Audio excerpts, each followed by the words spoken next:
Welcome to Subramani. I was smiling because too many people want get rich quick schemes, right?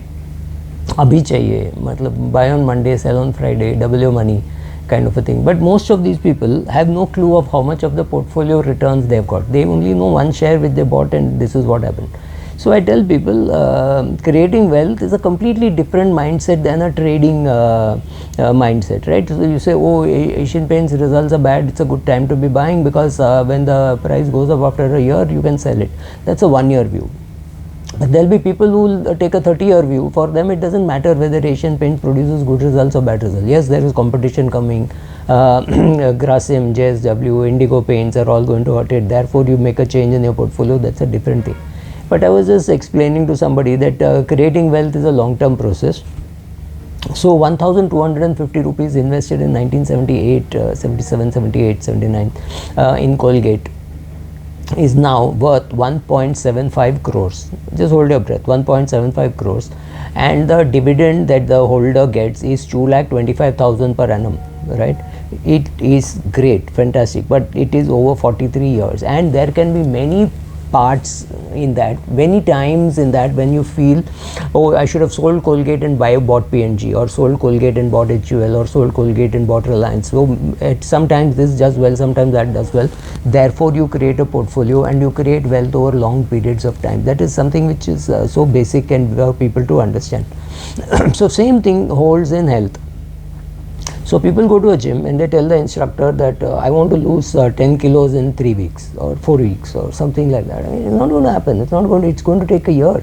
It's going to take maybe a year and a half, and it is going to have a combination of better diet, better exercise, better lifestyle, sleeping well, taking lesser stress, doing all that. All that combination is necessary. You did not put on that 10 kilos in 3 weeks. You did not put on that 10 kilo in 6 months. Maybe you put on that 10 kilo in 10 years. It's not going to take you 10 years, but it is going to take you at least 10 months to get rid of it, right? And simple things. I mean, I don't have to keep on repeating that compounding works. Compounding works everywhere. So you go to a gym and let's say you're doing shoulder press. Shoulder press is something like this, right? So this is, you're working on your shoulder. Day 1 you go, maybe you'll be able to do only 10 reps with a 2.5 kg or a 2.5 pound, 3 pound kind of weights. That's what you'll be able to do. But slowly you will be able to add on weight, and maybe before you know it, maybe in 6 months you are doing 15 kgs on each hand and doing a shoulder press, and your shoulders are now very strong. It did not happen overnight. Overnight, if you try, you will pull a muscle, or you will feel so sore that you will then say, oh, this gym is not for me, I will try something else, and then you will end up not doing. Take a very simple case of how compounding can work. Let's say somebody smokes 20 cigarettes a day. Just cut it down to 19. That's it, simple. Keep it as simple as that. Cut it down to 19 for maybe a week, then cut it down to 18, then cut it down to 17, and then cut it down to 14, right? So suddenly you can work a little faster, and suddenly you may be down to 1 cigarette a day, and just keep going with 1 cigarette a day. It's not going to kill you as bad. It's not as bad as 20 cigarettes. You've come down to 1 cigarette, right? Or take the case of giving up sugar. You take 2 spoons of sugar in a big cup of tea, right? So first way to reduce sugar is to cut down the size of the cup, right? Cut down the cup size from a big cup. I mean, something like don't use a cup this size. Use a smaller cup. A cup could be half this size, and you could have lesser sugar. Other way to do it is, let's say you take 1 spoon of sugar. So you take 1 spoon, take away 3-4 grains and put it away, right? Sounds very small, doesn't matter. Next day you remove 8 grains, then you remove 12 grains, then you remove 14 grains or 18 grains or 22 grains, whatever. Just do that. It sounds very simple, but it works. So similarly, you take to running. Can you run a marathon on day 1? Obviously the answer is no, you can't. You won't even finish it in 8 hours. You can't even run, you can't even walk 42 kilometers. But can you walk 5 kilometers? Answer is yes, you can walk 5 kilometers.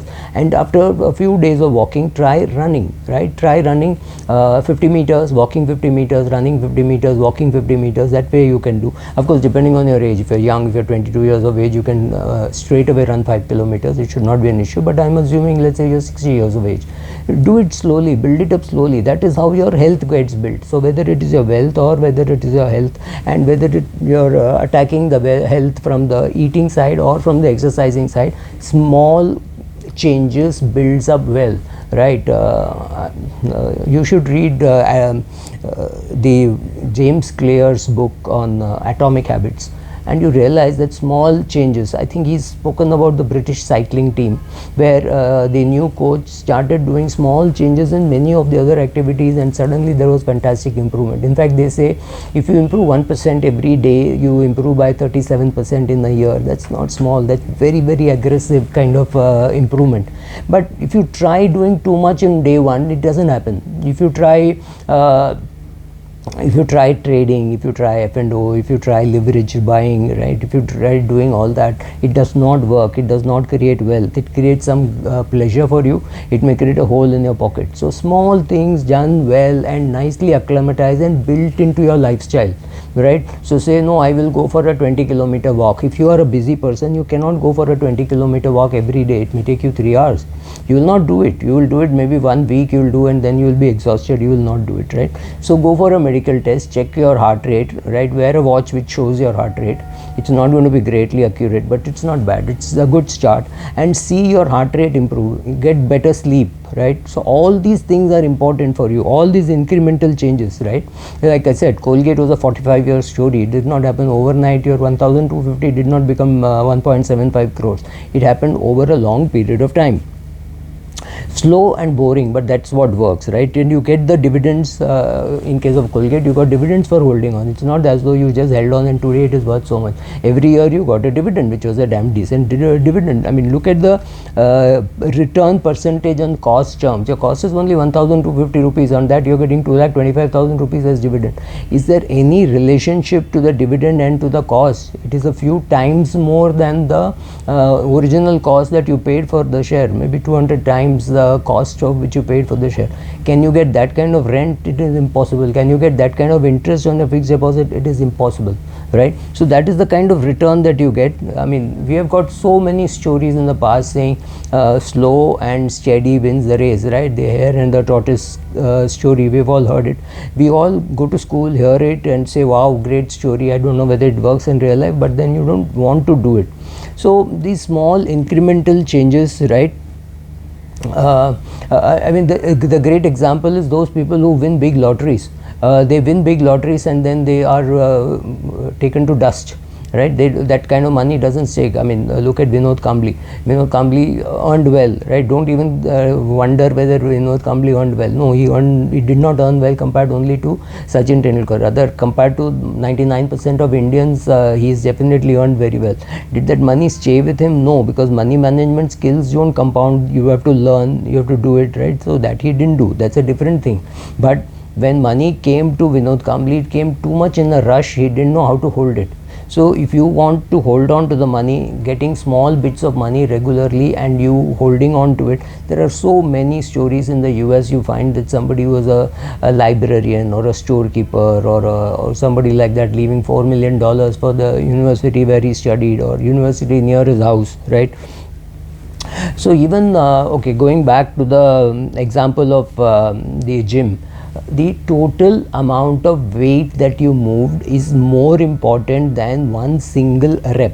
Okay, so what I'm saying is, instead of doing one rep with 15 kg in each hand, so that is let's say 15 kg is what you moved, you're much better off using a 7.5 kg and doing 20 reps.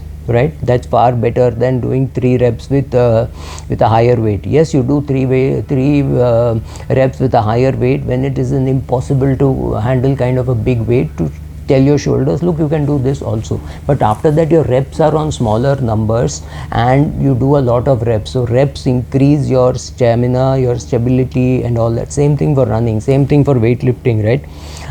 Buffett says to be there first, right? If you want to be in a race and you want to be there first, you have to first be there.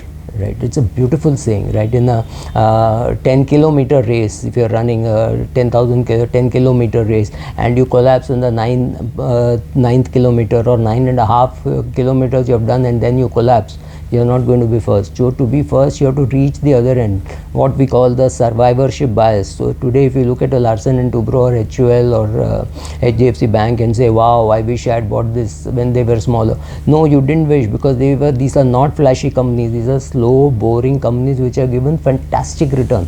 Make no mistake, their returns are fantastic. They've created a lot of wealth simply by surviving. So 45 years Colgate has survived means my portfolio returns are high just by survivor bias. I don't even care how much is the R if N is long enough, right? So one big N can happen. You can have a 20-year investment, 30-year investment, and you could have bought a share, sold it after 20 years with a fantastic return, and after that it could be another great return, and that could be got by another person, right? It is not necessary that you ride the whole 40-year journey. Maybe you rode it only for 20 years and then you felt bad that you sold it, but after that it has given fantastic return for the next person also, right? So could be 20, could be 15, could be anything like that. So concentrating on small improvements, building it into your life, incorporating that into your life, and then running it makes a lot more sense. Small gains can easily be assimilated, right? That's important. So if you read Millionaire Next Door, or so many day-to-day examples of people doing 5,000 rupee SIP, then becoming 10, that becoming 5, 10, 20, 50, whatever, slowly adding up. I mean, I have seen people in very low positions like a peon or a clerk or a driver who just started doing an SIP of 500 bucks, 1,000 bucks, and that grew and grew and grew, and they've got maybe 1 crore. These are people. I mean, one such guy whom I met said, I never thought I will have more than 6 lakhs in my account, and now I have 1 crore of rupees thanks to SIP, right? So SIP is a fantastic example to show how wealth creation has worked for many people in the long run, just by being there, just by being a survivor. So it's important for you to be a survivor, and I always say this in wealth creation: direction is right, speed doesn't matter. Thank you.